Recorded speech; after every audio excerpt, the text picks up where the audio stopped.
Entre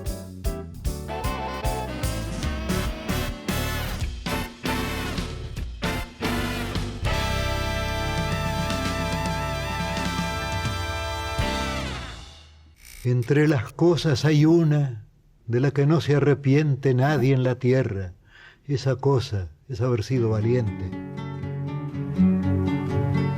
Me acuerdo fue en Valvanera, en una noche lejana, que alguien dejó caer el nombre de un tal Jacinto Chiclana.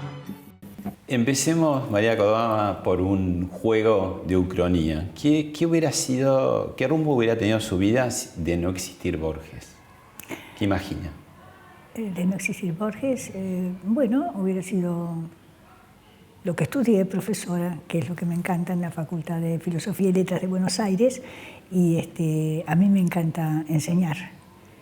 Desde muy chiquita me regalaban, por ejemplo, muñecas y osos, como a todos los chicos, y me decían tus hijitos, y yo decía, no, mis alumnos. Los ponía todos sentados en el suelo y hacía como que dibujaba en un pizarrón.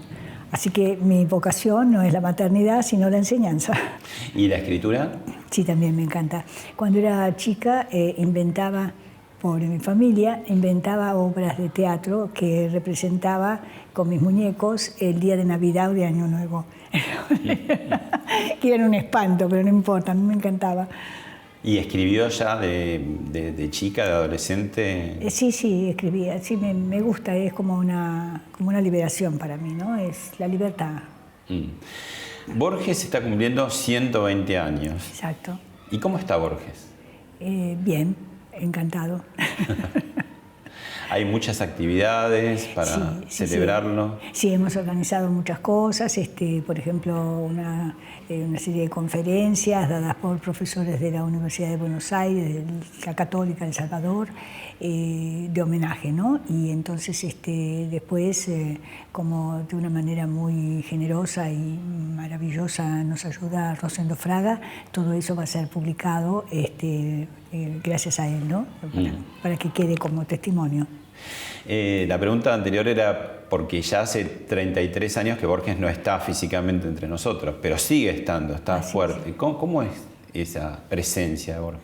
Bueno, es muy interesante porque, por ejemplo, la fama de Borges, por supuesto, en vida de él estaba ya consagrada, puesta aquí en Europa, en Estados Unidos.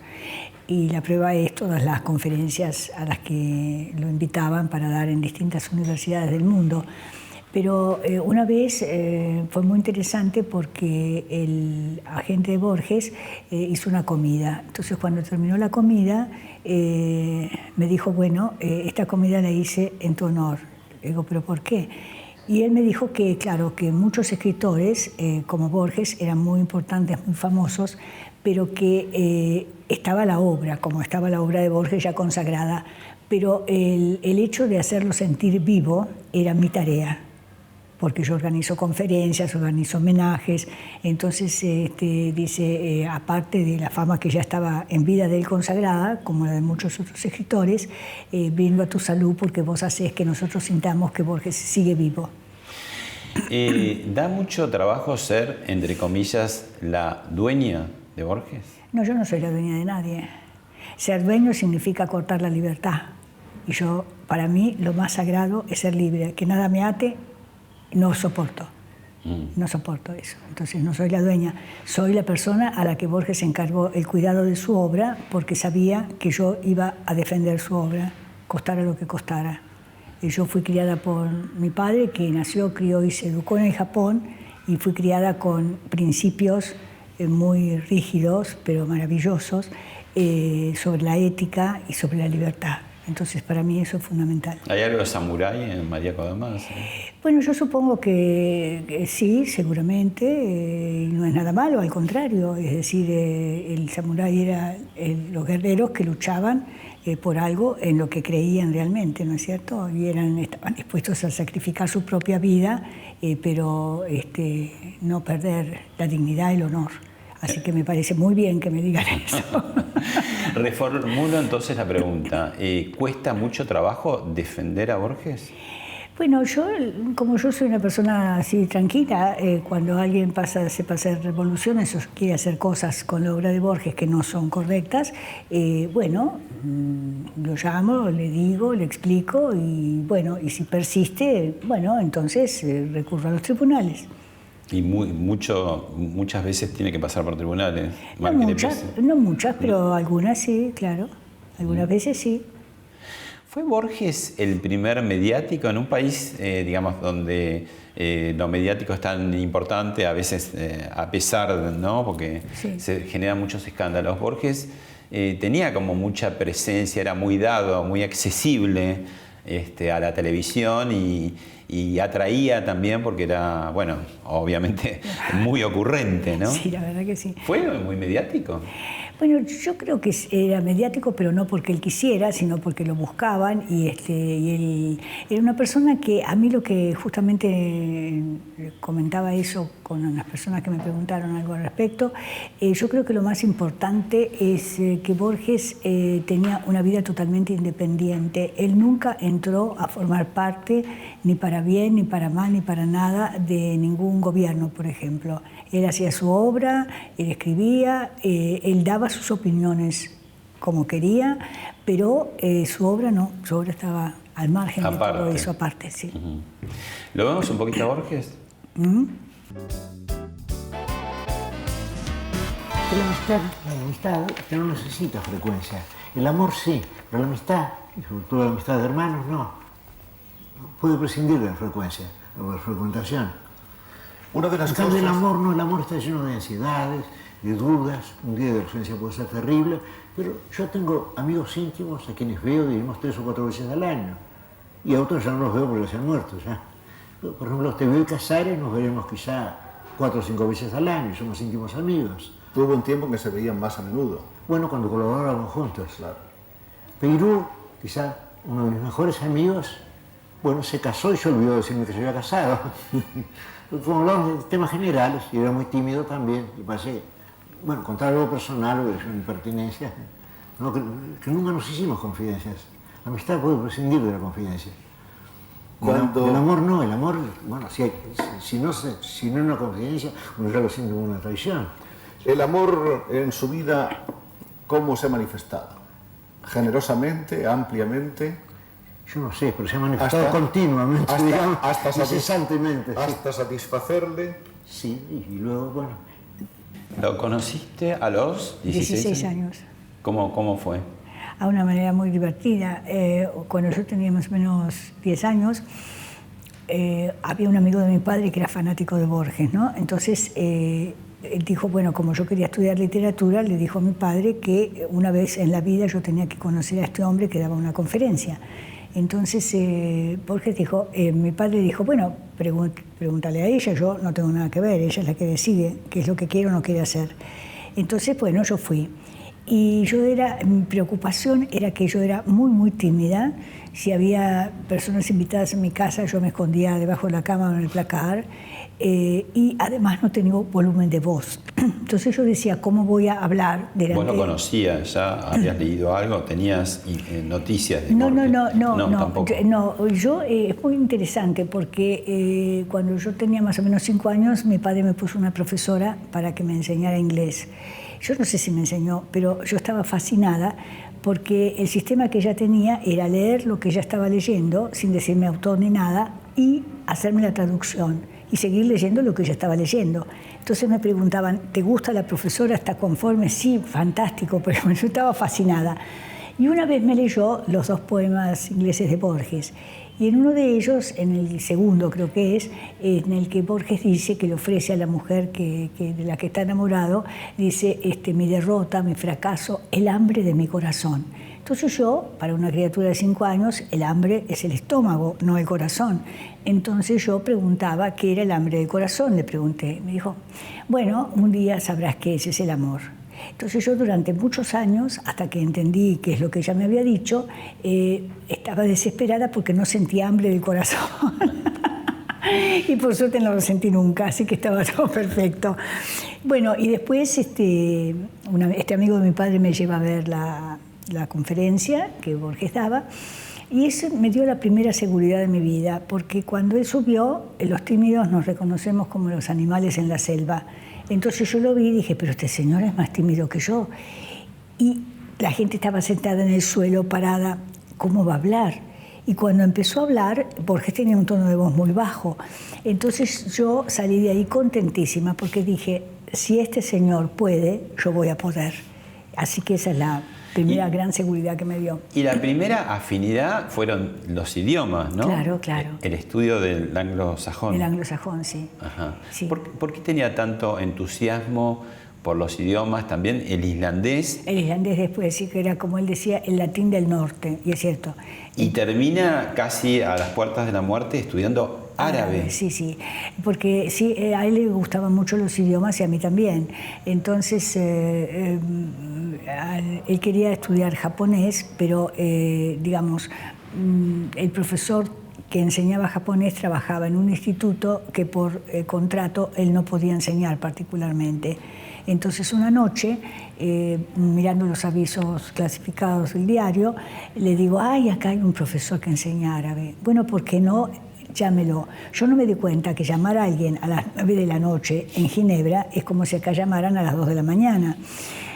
Y yo llamo y el hombre quedaba mudo. Le digo, bueno, señor, yo llamo porque usted ha puesto un aviso en el diario, tal y tal cosa. Bueno, me dice, pero usted, ¿por qué quiere estudiar árabe? Entonces yo le dije, bueno, quiero estudiar árabe porque, bueno, yo he estudiado filosofía y letras, el latín, griego, etcétera, bueno, todo. Entonces me dice, sí, pero no entiendo. Entonces yo no podía volver y decirle a Borges que había fracasado en el intento. Le digo, mire, señor, todo lo que le dije es verdad, pero yo estoy desesperada. Usted ha puesto un aviso en el diario diciendo que enseña. Yo le digo que quiero tomar clases. No entiendo por qué me está preguntando todo esto. El hombre, yo estaba realmente desesperada. El hombre sintió eso y me dijo, está bien, señora, ¿qué día? No, elija usted, porque usted es el que trabaja. Y, bueno, ¿dónde? En el hotel en donde estábamos con Borges. Entonces llega el egipcio el sábado, era como los bajorrelieves egipcios, delgadito, chiquitito. Entonces me dice, vamos a tomar la clase acá, no en el cuarto. Pero en el hotel nos conocíamos, íbamos siempre y nos quedábamos, entonces no en el cuarto. Y él me miró y yo pensé, bueno, no sé, será que piensa que voy a acosarlo. Pero bueno, entonces subimos en el ascensor y cuando subimos le digo, la clase no es para mí solamente, hay otra persona que va a tomar conmigo la clase. Ah, bueno, me dice, cuando abro la puerta, el hombre se pone a llorar. Yo cierro la puerta y le digo, ¿pero qué hace usted? Me dice, no, usted no me dijo que era para Borges. Dice, él había leído la obra de Borges en traducción y en francés, toda la obra, y era fanático de Borges. Entonces me dice, él está muy enfermo. Le digo, sí, él está muy enfermo, él sabe que va a morir. Si él saca el tema, usted lo sigue. Si él no saca el tema, usted no se lo saca. Pero si usted me hubiera dicho, no, le digo, porque yo creo en el Ker, Mektub, el destino. Si Borges tenía que partir del mundo estudiando árabe, usted tenía que darle clases a una señora loca que lo llamaba a las 9 de la noche y tenía que decir que sí. Entonces ese es el destino, yo creo en eso, Mektub. Por eso no le dije para quién era la clase. Bueno, hablando de fanáticos de Borges, alguien que lo leyó muy minuciosamente, que es periodista, que es conductora de Telefe Noticias, Cristina Pérez, dejó un comentario y unas preguntas para vos. Ah, bueno. Hola querida María, un placer, un honor estar en este programa de mi admirado Pablo junto a usted. En su reciente libro, Un exquisito homenaje a Borges, usted comienza con una dedicatoria donde dice, donde usted esté, para Borges, mi amor forever and ever and a day, como a él le gustaba. Y me preguntaba qué significa ser la mujer de un genio, el amor de un genio, esas figuras de las que todos nos sentimos un poquitito dueños y terminan inspirando grandes amores y grandes odios. ¿Cómo vive usted esto en su historia? Y también, por otro lado, en ese libro usted dice que para Borges los lectores eran parte de la obra y también enlaza con un vínculo de amor al lector y al autor. y justamente a un autor que consideraba que su mayor felicidad o una de sus mayores felicidades era la de la lectura. Esa reflexión me hace pedirle un mensaje a quienes en el acto de leer siguen consumando el amor con Borges. Bueno, por supuesto, yo creo que leer establece una unión entre la persona que lee y la obra. Y además es fascinante porque, digamos, a través de la escritura, y eso se lo dije a un chico como de 15 años, yo estaba tomando café en un bar, y el chico me dijo si podía sentarse. Le dije, sí, claro. Me miraba, no me decía nada. Entonces yo pensé, no, un loco más no. Entonces le digo, ¿vos querías preguntarme algo? Entonces me dijo que sí, pero que no tenía vocabulario. Y yo le dije, mira, yo no doy, digamos, consejos porque son inútiles. Yo te voy a decir lo que yo hice y vos tenés toda la vida por delante. Entonces podés revertir eso porque siento que eso realmente te angustia. Digamos, desde los 5 años empecé a leer y a escribir. Y te digo que la lectura es importantísima. ¿Por qué? Porque a través de la lectura vos podés entrar en mundos en los que afortunadamente nunca vas a estar. El mundo de la droga, el mundo del crimen, todo un mundo que vos no conocés. Al leer, eso te permite ver a los personajes, ¿no es cierto?, que el autor presenta como asesinos seriales, como drogadictos, como locos, como lo que sea. Entonces, en la vida real, cuando vos conozcas a alguien, vas a decir, caramba, la actuación de esta persona me recuerda a tal novela, tal personaje. Y eso de algún modo va a ser una protección para vos, si lo lees prestando atención y a cada personaje. Así que bueno, el chico se fue encantado y espero que haya revertido eso y lea. Es interesante lo que decís de lo accesible, porque muchas veces la alta cultura parece como encerrada y Borges no estaba dentro de una caja de cristal, al contrario, era muy accesible. Totalmente. Te cuento una anécdota personal. Yo tenía poco más de 20 años y me habían encargado, era la época todavía de la dictadura militar, y me habían encargado hacer un suplemento sobre la censura. Entonces lo llamé por teléfono y el primer impacto es que él atendió el teléfono. Así sí. ¿No? Y el segundo impacto es que le dije, bueno, con todo cuidado, le decía, bueno, me interesaría verlo, qué sé yo. Y él inmediatamente me dijo, ponele martes a las 11. Sí. Y yo me quedé duro. Y entonces, con la ironía que él tenía, me dice, veo que no lo hace muy feliz que lo pueda recibir. Ahí sí era divino. Después me impactó cuando llegué a la casa ahí en la calle Maipú, en la puerta, como los médicos, como los abogados, había una chapa y decía Borges. Sí. ¿Vos también lo llamabas Borges? Sí, yo llamo por el apellido y de usted, porque, digamos, nosotros tuteábamos a todo el mundo, ¿no es cierto? Entonces, en la facultad, los profesores, a todo el mundo, vos. Entonces, a veces una vez subíamos a un taxi y por eso el usted, porque es la diferenciación, ¿no es cierto? Entonces, un día, bueno, subimos a un taxi y el chofer me dice, ¿cómo estás, María? Y Borges, con una voz de hielo, la tutea, Borges, ya les he dicho, todo el mundo se tutea, por eso lo trato de usted. No fastidie, pero bueno, y es cierto, a mi padre también lo trataba de usted, porque es la forma de revertir lo que es común, ¿no es cierto? Lo normal. Bueno, vemos un poco más de Borges. Todos sabemos, creo, que Borges fue profundamente antiperonista, tuvo sus motivos seguramente. Entre ellos, por ejemplo, cuando lo sacan de la biblioteca para mandarlo a ser inspectores de aves de corral, la detención de su madre, varias cosas, ¿no?, que tenía que ver con su profundo antiperonismo, además de cuestiones básicamente ideológicas. Vamos a escuchar entonces a Borges hablar sobre la Revolución Libertadora. ¿Está escribiendo algún cuento últimamente? Sí, tengo 2 o 3. Voy a hacer un cuento sobre la Revolución del año 55, la Revolución Libertadora. Y ese cuento va a ser mi mejor cuento. Bueno, uno siempre piensa eso de lo que está por escribir. Ese va a ser mi mejor cuento y el tema es la amistad. Y no es un cuento fantástico. Pero tiene que ocurrir unos días antes de la Revolución. Y voy a hablar de la lluvia, desde luego, ya que usted recuerda. aquellas lluvias de septiembre del 55, ¿no? Los primeros días de septiembre, sí. Los primeros días de septiembre, sí. Esperamos tanto esa revolución, felizmente ocurrió, pero luego nos han defraudado tantas cosas, en fin, mejor no hablar de eso. Borges tenía mundos enormes de fantasía, de laberintos y minotauros, pero también tenía un pie o los dos pies en la realidad, ¿no? Ah, sí, sí. Y muy comprometido, digamos, Sí, sí. con la política. Sí. ¿Por qué te parece? ¿Qué decía? Porque era una persona ética. Entonces, y él seguía sus ideas, lo que él sentía que era lo correcto, y bueno, nada más. Era así.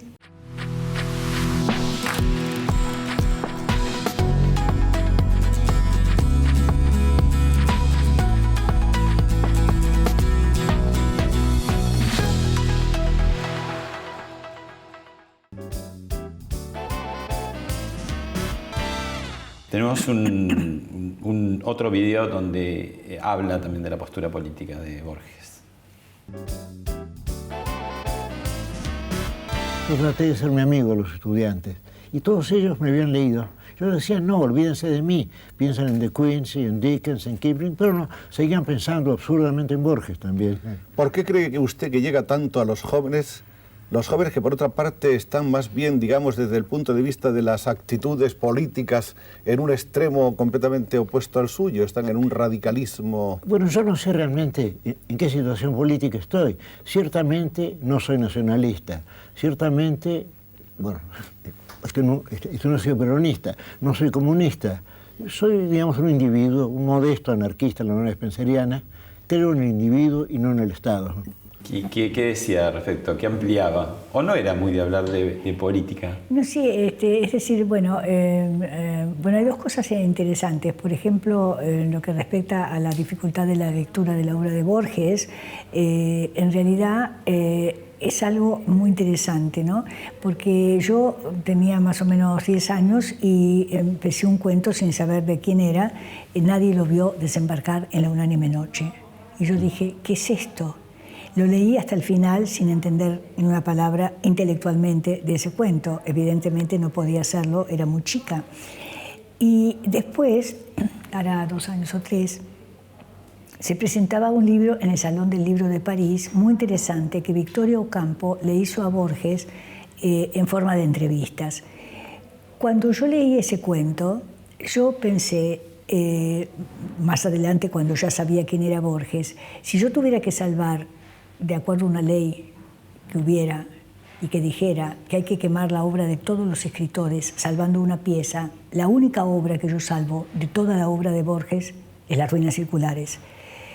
2 años allá o 3 me dieron este libro que había hecho Victoria Ocampo, relatándole fotos, muy interesante. Ella le decía esta foto y el texto. Entonces Borges, Victoria le decía, bueno, acá hay esto y esto y esto. Entonces Borges le decía qué había sucedido allí.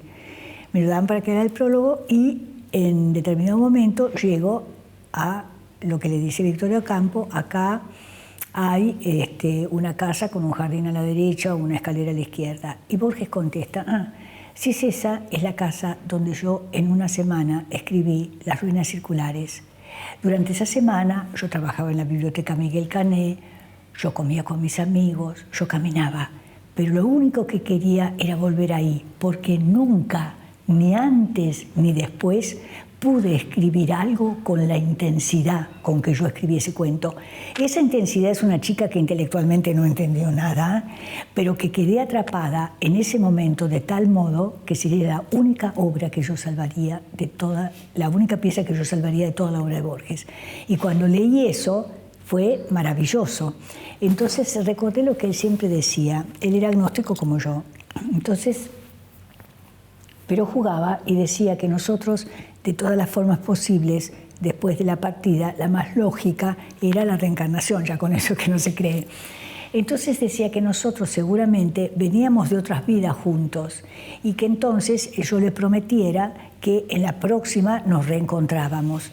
Qué romántico. Sí, divino. Entonces yo le decía, sí, seguro, Borges, en la próxima nos reencontramos. Ahora usted sabe que yo soy salvajemente sincera. En la próxima yo científica. Y él cerraba los ojos desesperado y me decía, no me diga eso.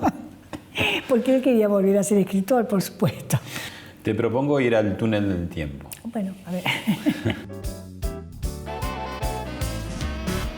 Yo, Juan Perón, juro por Dios nuestro Señor y estos santos evangelios, desempeñar con lealtad y patriotismo el cargo de presidente de la nación y observar y hacer observar fielmente la Constitución de la nación argentina.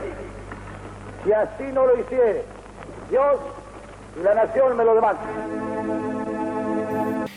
Y Borges fue nombrado inspector de aves de corral. Sí, aves y conejos, una cosa. Y de conejos, ¿no? En las sí, no ferias. Sé, era divertido. Él sí. estaba en la biblioteca Miguel Cané. Miguel Cané. Y ¿te contó cómo fue eso? Porque, digamos, visto de afuera es una broma, uno no puede evitar sonreírse, hay una ironía. Ahora, hay una crueldad también. ¿Cómo lo tomó Borges, que también era irónico, digamos?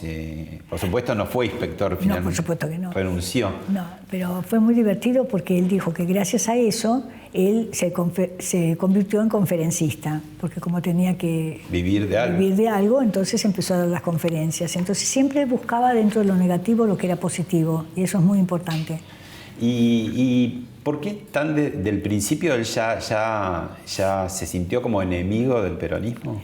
Bueno, lógicamente él me decía que uno de los lemas que tenía Perón antes de subir era alpargatas sí, libros no, y que él nunca podía estar de acuerdo con alguien, si hubiera dicho alpargatas sí, libros sí, bien, pero de esa manera no. ¿No usas, por ejemplo, María Kodama de Borges? Nunca fuiste de Borges. De nadie. De nadie. Fue muy gracioso porque Borges me decía, mire qué lindo queda su nombre, María Kodama de Borges. Y yo le decía, ¿pero qué me dice Borges? Yo no soy de nadie, ¿qué me está diciendo? Y Borges me dijo, bueno, un psicoanalista diría que tengo neurosis de destino, porque muchos años antes de que usted naciera, yo estaba enamorada de Cecilia Ingenieros y yo no me animaba. Yo quería salir con ella y no me animaba. Entonces un día en un cóctel me acerco a ella y le digo, caramba, usted es la hija de José Ingenieros. Y ella con el mismo tono de su voz me contestó, yo no soy hija de nadie, ¿qué me está diciendo? Entonces yo le dije, bueno, no, Borges, no es cuestión de psicoanálisis, es cuestión de que a usted le gusta una mujer independiente y de carácter, eso es todo. ¿Esta foto? Ah, qué linda foto. ¿Te acordás de cuándo es? No me acuerdo, pero es muy linda foto, sí. ¿Y esta? Momentos, digamos, que sería de la intimidad, de la vida sí, lindísima. Cotidiana. Claro. ¿Cómo era la vida cotidiana? Era divertidísimo.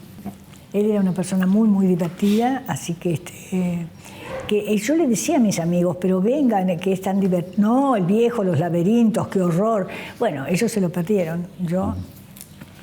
Y acá estás en un laberinto, me parece, ¿no? ¿En Mendoza? Sí, este es en Mendoza. Es un laberinto, el laberinto que me mandó, lo hizo especialmente para Borges, un diseñador de laberintos inglés, Randall Coate. Y tenía en ese momento como 90 años. Entonces, yo durante 10 años traté de hacerlo acá en Buenos Aires y no resultaba. Y este hombre estaba enfermo y yo dije, pero qué horror, este señor va a pensar, le he mandado esto a esta señora y ella... lo ha colgado en su casa. Nadie puede imaginar que un proyecto así durante 10 años no se haga. Entonces yo iba acompañada por Camilito Aldao y Carlitos Taís, éramos los tres mosqueteros. Entonces finalmente Camilito Aldao habló con su familia y se dio la familia parte de las tierras para que se hiciera el laberinto. Así que y hay una torre que lleva tu nombre. Sí, después hicieron la torre porque, que es claro, como un mirador. Como un mirador, porque si lo ves de arriba, entonces ves, si no, no, porque estás entre las plantas. Ves el laberinto que tiene las palabras, claro, justamente, tiene, Borges, ¿no? Exactamente, tiene Borges como un espejo y las iniciales de mi nombre y el reloj de arena. ¿Y lo precioso. recorriste? Sí, claro. Otra periodista, en este caso del diario La Nación, Fabiana Scherer, te va a hacer una pregunta. Bueno. Un gusto saludarlos. Hoy por hoy se demanda de los artistas una mayor coherencia entre su obra y su vida privada. En este sentido, ¿sigue creyendo que Bioy Casares fue un traidor al develar los pensamientos más íntimos de Borges? Y por último, ¿considera que es necesario ser políticamente correcto? Bueno, con respecto a la primera pregunta, sí considero eso. ¿Por qué? Porque si uno es amigo de una persona, no hay nada que pruebe y que demuestre que lo que él dice es lo que Borges dijo. Si uno es amigo de una persona, yo creo, desde mi punto de vista japonés, no va a escribir después que el amigo se va qué es lo que el amigo le dijo. Y va a pedir que se publique después de su muerte. Y dirá el amigo, ahí hay algo raro. ¿Lo que él escribió es lo que realmente Borges le dijo? ¿O él tenía unos celos impresionantes de la fama de Borges y de lo que Borges decía respecto a su obra, que pueden ustedes verlo en todos los diarios? Cuando le preguntaban sobre la obra de Bioy Casares, ¿qué es lo que Borges decía? La invención de Morel es el mejor libro. La invención de Morel fue corregida por Borges de principio a fin. Bioy eso le quedó atragantado, ¿no es cierto? Entonces, yo creo, desde ese punto de vista, es una traición. Primero, porque no hay nada que pruebe que Borges realmente dijo eso. Segundo, que se publique después de su muerte. Bueno, en realidad es después de la muerte de los dos, ¿no? Sí, sí, claro. Igual es un mamotreto ese libro, ¿no? Sí. Enorme. Y por momentos, bueno, cuando uno lo lee, hay resonancias que parecen Borges, pero bueno, pueden ser otra palabra polémica, intertextualidades, claro, ¿no? Claro. Como se dice. Sí. Tu sensación es que ese Borges que está ahí, que es diario, ¿no? Habrá algunos que es Borges, ¿en verdad? ¿O no? ¿Lo ves siempre muy deformado? No, yo creo que sí, está bastante deformado. Sobre todo, todas las cosas, porque es una maldad esa. Es decir, uno en amistad a veces dice de otro amigo, bueno, es un tonto, pero sabemos que somos amigos y sabés que yo lo digo no para molestarlo, para ofenderlo, sino que es una cosa entre amigos. De Borges podés decir cualquier cosa menos que era tonto. Por eso. Entonces, pero esa es la historia, ¿viste? Entonces vos no podés, desde mi punto de vista, hacer una cosa así con un amigo, me parece, ¿no? En fin, yo tengo otra forma de pensar. A ver, tenemos ahí para ver a Bioy qué decía de Borges. ¿Siempre tuvo un ánimo optimista? Creo que sí, que tengo una inteligencia pesimista y un ánimo optimista. Sí, su ánimo lo salva de su inteligencia. Lo salva de la inteligencia, probablemente. ¿Esa era la misma fórmula de Borges? Yo creo que tenía menos ánimo optimista que yo. Quizás había esperado más. Sí. Había dejado que los pensamientos lo amargaran, que lo convencieran de que todo era en vano. Bueno, un Bioy también, el último Bioy, ¿no? Sí. Pero ellos la pasaron bien, digamos, cuando fueron amigos, parecía, ¿no? Sí, cuando eran amigos, sí, en el momento sí, después no. Y después lo que pasa es que... ¿Y vos cuando, porque digamos, vos lo llegaste a conocer? No, sí, íbamos a comer a la casa de él. ¿Tuviste sensaciones, digamos, ya entonces de que a ver, si era un poco falluto, digamos, por decirlo así? No, sí. Ah, ¿sí? Sí, la verdad que sí. Y después, por ejemplo, bueno, el horror, por ejemplo, bueno, él vivía en la casa de Silvina, porque esa casa donde él vivía fue hecha por el padre de Lazo Campo para... vivían todas las Ocampo, todas ¿no? las Ocampo, exactamente. Y él vivía en la casa de Silvina. Y él se paseaba con sus amantes delante de la casa de Silvina. Entonces, cuando él a mí me presentó a su hija, la presentó como mi hija adoptiva. Y la chica de acá para acá era la cara de él. Y la chica descubrió, pobre, tuvo un final tristísimo, pobrecita. La chica descubrió, revolviendo los papeles del escritorio de él, que era su hija. Era la hija que él tuvo con una sobrina de Silvina. ¿Qué me decís? ¿Y Borges qué decía de Bioy? Borges decía de Bioy que, digamos, de él no le gustaban muchas cosas de su conducta, por ejemplo esa, ¿no es cierto? Y además de eso... ¿Le parecía frívolo? Sí, le parecía una persona, sí. Y lo peor, que debe haber sido dicho a él, porque Borges no era de decir una cosa que no se la hubiera dicho a la otra persona. Un día él me dijo, cuando escribió, creo que es Diario de un fotógrafo en La Plata o algo así, me dijo, yo no sé cómo Adolfito, que es tan buen lector, no se da cuenta que tiene que dejar de escribir. Él no escribe bien. En cambio, Borges tenía mucha admiración por Silvina. Decía, por ejemplo, que Silvina era una pena que tuviera una prosa desprolija, pero que Silvina había hecho un gran aporte a la literatura argentina porque había introducido lo que es la perversión de los niños, y que eso es un tema que no había estado en la literatura argentina y ella lo introduce, ¿no es cierto? Claro, en una época que no se hablaba, remota la prehistoria. Remotísima. Y que era una pena porque ella, si hubiera cuidado el estilo, hubiera sido para él, que el estilo para él era muy importante, una excelente escritora. Quizás le vio y la inhibió un poco como escritora. Y seguramente, sí. Borges también era muy amigo de la hermana de Silvina, de Victoria, la gran Victoria. Sí. ¿Y sí. qué decía cómo escribía? Aunque Victoria era más como una cronista. No, ella era, claro. No, además porque siempre estuvo muy agradecido a Victoria, porque realmente, que es cierto que es lo que yo también siempre he afirmado a la gente que dice, bueno, Victoria era rica. Victoria fue una mecenas. Victoria fue una mujer adelantada a su tiempo. Fue extraordinaria. Ella puso su fortuna a servicio de hacer traer a extranjeros, escritores, a la Argentina para ponerlos en su casa en contacto con escritores de acá. Claro. ¿No es cierto? Entonces, no, a mí que me dejen de bromar, es una mujer genial para mí. De Marró a músicos como Stravinsky. Exactamente, todos. Con el arte los traía, no para... los traía para que conocieran, y Borges, Roger Caillois lo traduce porque lo conoce a Borges en la casa de Silvina. Claro. Y Silvina entonces le da la obra. La revista Sur. Y toda la revista Sur, por eso. Otra periodista de La Nación, especializada en el tema de cultura y literatura, Natalia Blanc, te va a hacer un comentario. Bueno.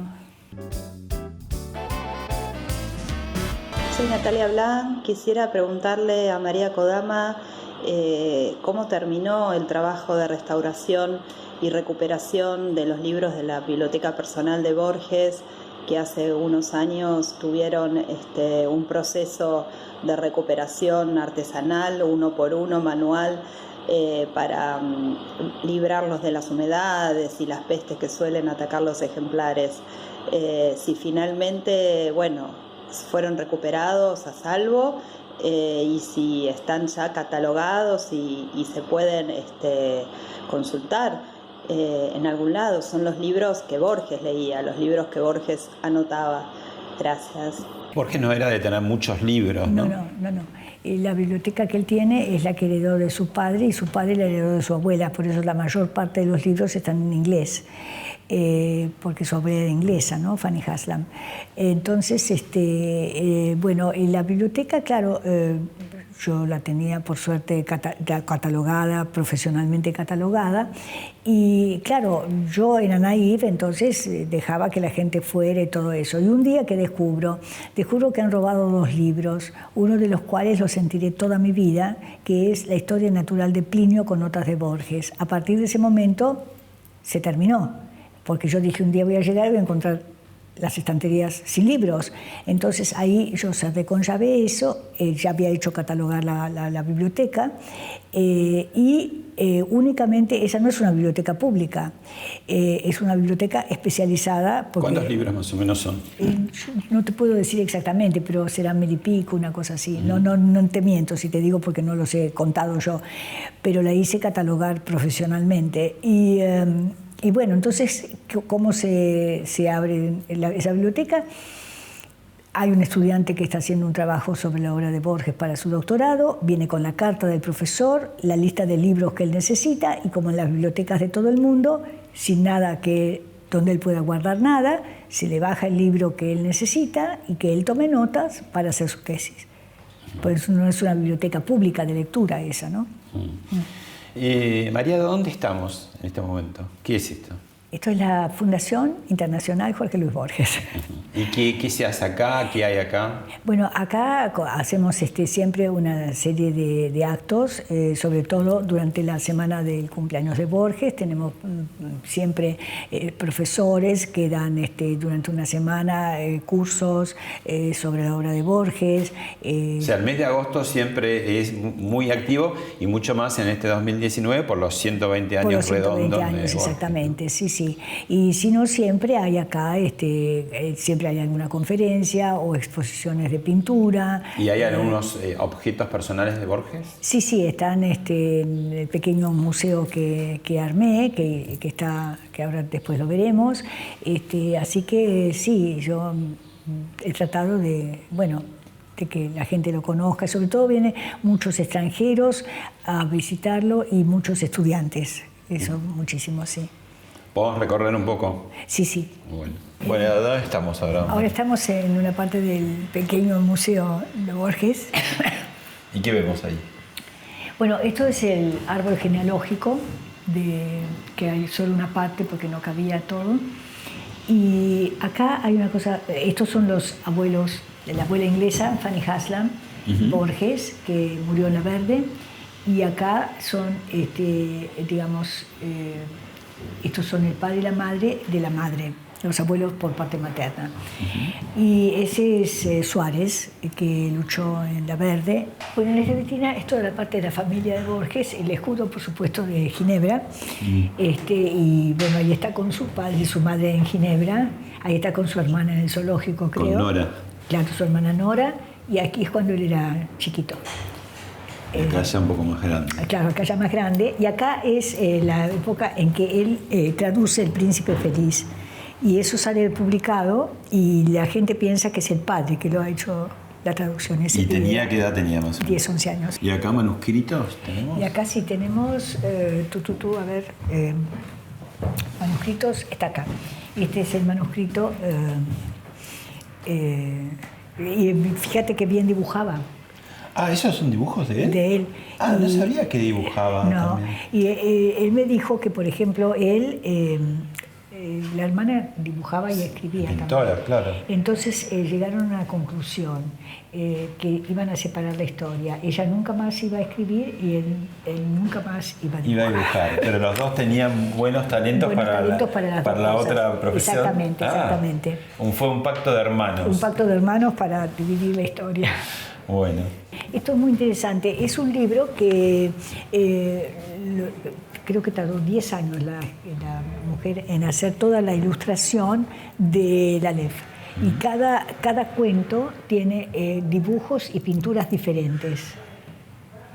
Muy, muy interesante, ¿no es cierto? Qué bueno. Sí. ¿Cuántas ediciones, ¿no? En el mundo deben ser incontables, sí, ¿no? Sí. Bueno, ¿y ahora? Bueno, la silla te iba a mostrar. ¿Esta silla? Esta silla, si vos ves acá, es una anamorfosis. Ves la cara de Borges. Ah. Tenés que buscarla. Hay que buscarla. Sí. ¿La encontraste? Ah, sí, un poco. Porque pero ¿cómo está acá, es el está dibujado acá y acá la vas a ver. refleja. Claro. Ah, sí. Interesante. Sí. Bueno, acá está Borges y Kafka, ¿no? Sí. Más o menos la misma edad y manuscritos de los dos. Y bueno, estas son ediciones de distintas partes del mundo. En un momento se decía, a fines de los años 70, que Yoko Ono había tenido la culpa de que se separaran los Beatles.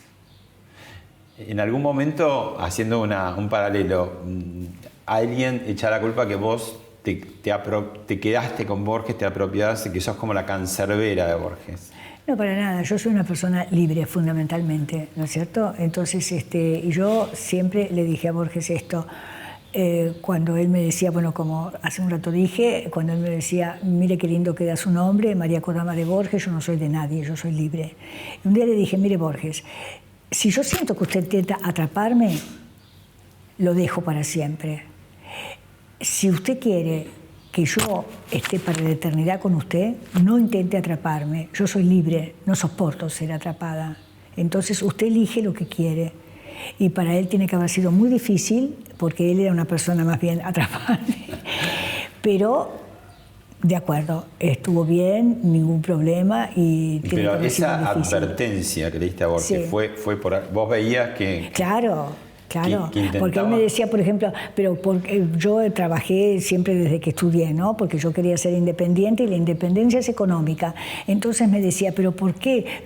No, ¿pero qué me está diciendo? Usted me dice que mi padre me educó para usted. Sí, bueno, pues mi padre me dijo que la independencia es económica, de modo que yo de usted no quiero nada. Y tal es así que, por ejemplo, cuando yo me entero que él dejó su obra para que yo la cuidara, como heredera universal, a mí me llama a Ginebra el abogado de Borges y me dice que antes de decirlo a la prensa tiene que decirme a mí qué. Le digo, ¿qué me tenés que decir? Que él te nombró su heredera universal. Yo le grito, ¿pero cómo permitiste eso? Y me dice, bueno, porque él me dijo que si vos lo sabías, lo dejabas. Y es verdad, porque yo se lo dije, yo no quiero quedar atada a nada. La manía mía, la locura mía es ser libre totalmente. Borges nunca quiso tener hijos. No, ningún escritor o escritora quiere tener hijos. ¿Por qué? Busca la lista. Porque como él decía, una vez estábamos en un avión y entonces había un niño, un bebito, que lloraba y lloraba justo detrás de él. Entonces me decía, ¿ese chico cuándo se va a callar? Digo, bueno, Borges, ahora porque está entrando la gente. Entonces el avión parte y el chico gritaba más. Ve, no se calla. Y entonces en ese momento podían todavía viajar con el bastón, ¿no? Entonces tenía el bastón apoyado así, justo cuando la azafata va a decir agua, whisky, lo que sea, escucha que él dice, Herodes, Herodes, ¿dónde estás? Se lo dijo a todo el avión, incluyendo a la madre del niño, que cuando bajábamos dice, maestro, usted piensa lo que yo pienso a veces, este chico es insoportable.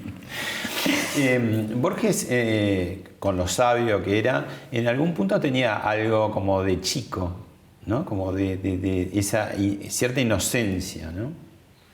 Yo no creo, a mí los chicos no me gustan tampoco. Si tuviera algo de chico, no. No, era divertido. Bueno, esa cosa lúdica, digo, claro, de jugar. Sí, ¿no? sí, pero yo también, así que no me considero una niña o chica. Pero no, eso sí, por eso nos entendíamos, porque a los dos nos divertía mucho jugar. Hay un capítulo muy atractivo en la vida de ustedes que son los viajes. Y tenemos un video para ver. Bueno.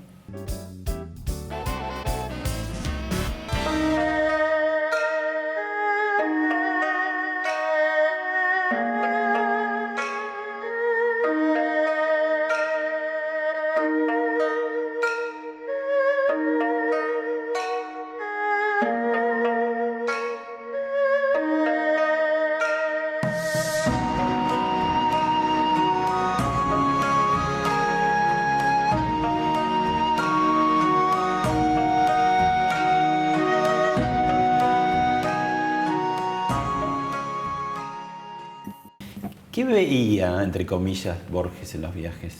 Bueno, le encantaban. Entonces, además él tenía una memoria extraordinaria y cuando había estado en Europa, por supuesto, él veía, tenía 18 años, 20. ¿Vos lo conociste, todavía veía cuando lo conociste? Veía para andar un poco solo por la calle, pero no para leer ya. Y esperaba que lo cruzaran. Y él nunca fue, digamos, no vidente de oscuridad, sino de colores. Sí, ¿no? sí. Hasta el final, digamos. Sí, hasta el final. Y bueno, fue muy interesante porque cuando yo me di cuenta que él, por ejemplo, los lugares que él conocía, que había conocido en su juventud cuando veía, él era el guía. Y entonces en los lugares nuevos yo era la guía. Y fue fascinante porque cuando yo me di cuenta que él tenía una memoria prodigiosa y que había visto cuadros y que los retenía en su memoria y a detalles de cuadros también, entonces lo que él no conocía yo se lo describía usando la descripción de cuadros que yo sabía que él había visto y que conocía, para que tuviera una idea aproximada de lo que era ese lugar en el que estábamos. Así que era una relación así fascinante, ¿no? En los viajes. Ay, sí, esto es en Japón. ¿En Japón? Sí, es en Japón y nos llevaron a un templo donde se quema incienso y se piden deseos. Ay, esto es muy divertido. Esto fue en Egipto. Bueno, en Egipto fue él le encantaba ir, porque claro, lo que pasa es que todo el mundo me decía, ¿cómo lo llevás? Vos tenés que decirle que no. Yo no digo que no a nadie, que cada uno haga lo que quiera. Y por supuesto a mí tampoco nadie me dice que no, yo también hago lo que quiero. Entonces a él no, porque no puede ir ahí, porque no puede ir allí. ¿Qué es lo que quiere? Bueno, Egipto. Y claro, como él había leído y sabía tanto, entonces él sabía a dónde quería ir y qué es lo que quería. Y en Egipto fue muy divertido, porque él quería pasar una noche en el desierto. Entonces el chofer que teníamos, que era un copto, totalmente loco, nos lleva a la noche al desierto, no a las pirámides de Gizeh, sino a las de Saqqara. Entonces de pronto él silba y yo veo que salen de las ruinas una serie de hombres. Y le digo, Borges, creo que mis amigos tienen razón, vamos a morir acá, uno le falta la oreja, a lo mejor habrá matado a alguien. No, pero María, ¿por qué dice eso? Entonces llegan, este hombre les habla en árabe, a los que habían salido, y fue tan divertido. Hicieron sillita de oro. Entonces Borges se sienta y se agarra del cuello y estos empiezan a correr. Y yo corría detrás de él y le decía, Borges, cuidado la cabeza, porque yo digo, estos entran corriendo a la pirámide y sacan la cabeza. Y ellos decían, cabeza, cabeza, y reían. Entonces Borges, nunca me voy a olvidar, se da vuelta y me dice, María, no diga eso, quizá es una palabra obscena en árabe, ¿no ve cómo se ríe? Así que bueno, entramos a la pirámide, le encantó, a él le encantaba todo eso. Pero es que yo decía lo que él quiere, yo no tengo por qué prohibir nada a nadie. Yo me acuerdo que una vez en Canadá, 50 grados bajo cero, bueno, yo había comprado orejeras, gorros de piel, porque a él le gustaba caminar. Entonces me dice, salimos. Digo, sí, traigo las orejeras. Yo no me voy a poner orejeras. Ah, no, bueno, yo sí. Me pongo las orejeras, el gorro de piel, tapado de piel, salimos. Habrá caminado 5 pasos, 6 pasos. Y me dice, creo que van a caérseme las orejas. Cree bien, creo que sí, que se le van a caer. Pero bueno, ¿qué es lo que quiere? Si quiere, seguimos. No. Mejor me pongo las orejeras. Yo, nada, yo si no quiere, no quiere, ya está. Y que después él mismo diga si quiere o si no quiere, ya está. Así que, bueno, es mi forma de ser. La última pregunta. ¿Quién se va a ocupar de Borges cuando no estés en este mundo?